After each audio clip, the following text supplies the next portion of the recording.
Uh, Honorable Kaya Joe, 29 lang yun.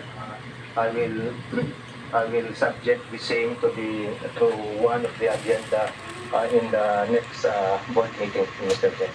Batay sa pilot study, dapat ay nasa 15,000 lamang ang unit ng rider na pwedeng payagan kada kumpanya mula sa angkas, joyride at ayon sa mga rider ng motorcycle taxi, sumasailalim naman sila sa training at maingat sa pagmamaneho kapag mayroong pasahero.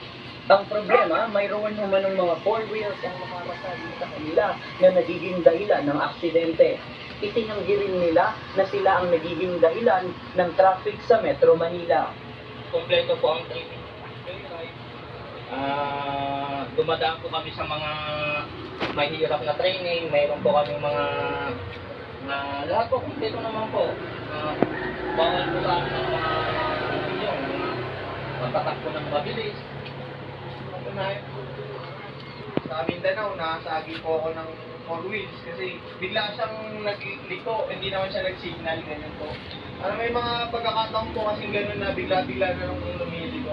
Hindi po ako naniniwala na yung motor taxi dahil ng traffic kasi talaga naman po traffic, mas nakaka-traffic na po yung four wheels natin. Kasi yung motorcycle naman po, yung kahit palit na espasyo lang yung bigay sa kanila, makakapagod ka po eh.